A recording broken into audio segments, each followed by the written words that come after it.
So we're in the middle of a series called Partnering with God at Work in a Culture That Disdains Him. And we'll probably get back to that series, but it seems like it's time for an interrupt. Time to launch into a new set of content here because I've been getting a lot of questions. As some of you know, it's the end of an era, or at least nearing the end of an era. If you haven't seen by now, Yakabod, this company that we've been building for 20 some years now, has been acquired. We weren't actually on the market, but a channel partner approached us. We'd already been doing business with them, and they had a good culture, and they don't play games, and it was a great opportunity for our people, and we like their people. In short, if we are going to turn over our baby to anyone, this was the best possible landing spot. Even more so, I thought maybe it was at least a year or two away from a business standpoint. Like I really felt like we needed to build the business for a couple more years. I was also sensing that it was God's time to finally move into what's next. All of the stuff he'd been speaking into me, giving me the vision for what's next for years now that I've been trying to push into, and it seemed like it was culminating, like God was saying, it's time, we're in the window. Now, I'll talk more about that in another video, but I've been praying for years, knowing that God's real purpose for the company was far more about teaching me kingdom business. I mean, we're a software company, an excellent one at that, and that's what the acquirer was buying, of course. But the real purpose, I came to understand, was that the company was supposed to serve as the vehicle to teach me all about partnering with him to learn about kingdom business. Now, the Lord had been expanding my vision all along in that it wasn't just about building one kingdom business here in the corner of beautiful historic downtown Frederick, but ecosystems of kingdom businesses. And I'd been praying for years. Again, I even talked about this in my book about whether that meant I would use Yakabod as a platform to do more kingdom business, or if it was really just a prototype for what I'd do next. I never really got that answer. I kept praying and praying over years, really. Never got the answer. But one day, late last year, I heard the Lord saying, well, have you considered portfolio?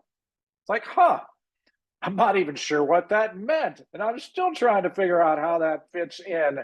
But it was a whole new angle to pray into. And it really was part of this sensing that, it was time.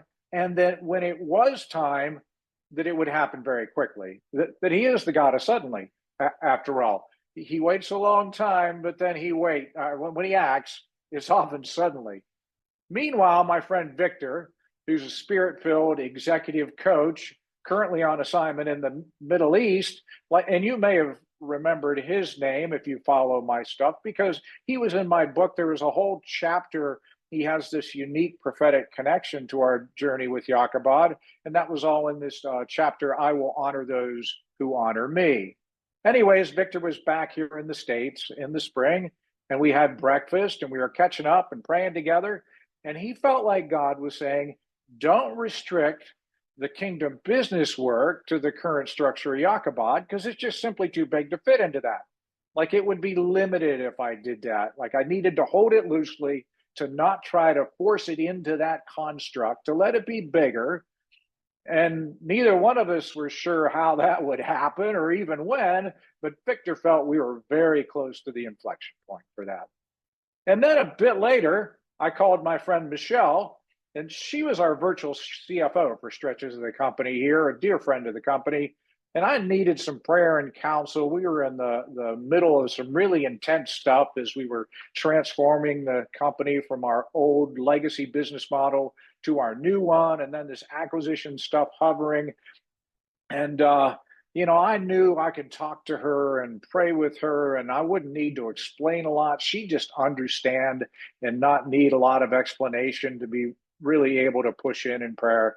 And so I called her on a Friday afternoon, and she answered by saying, hey, I'm on a boat in the lake with my friend who's really prophetic. Now, that was really interesting because Michelle herself is pretty prophetically gifted. So I figured, well, this is going to be good. And it turns out Michelle's friend, who doesn't even know me, never heard of me, but she saw my name come up on the phone as Michelle said, "Oh, my friend Scott's calling. I'm going to answer this." And the friend immediately said, "He needs to sell the company," which is crazy. She didn't even know I had a company. So, anyways, there were plenty more stories like that. And I knew it was in the window of God's timing. Like, I didn't know if this was the particular acquirer when they started talking to us. I didn't know if we were in the specific date, all that stuff. And again, we weren't even on the market, but I knew we were in God's window. And as we started negotiating with the buyer, I was all amped up, expecting this big spiritual battle like so many we'd faced in the past to get to this point. And we'd certainly been through plenty. But as I was praying about it, it was almost like spiritual PTSD. I was just ready to go. And I sensed the Lord saying, "I know you're willing to stand in faith, but you don't have to prove that on this one. I'm going to make it easy for you to finish well." And sure enough, while I would never describe the due diligence process as quick or easy, in the big picture, this really was a suddenly. It just came out of nowhere, and it was way easier than it could have been. So I haven't had much time for reflection. This has all been rather intense, going through the acquisition process, even while in the middle of making a major transformation of our company. So I'm probably still in the fog of war, as they say. But in the little bit of time and space I have had to reflect, I really felt the Lord, quite surprisingly, whispering to me, "I will never leave you nor forsake you." Now I'll unpack that a little more in the next video. But it's the end of an era, or soon it is as we transition here. And I'm really excited for the next one. Thanks for watching. More content coming.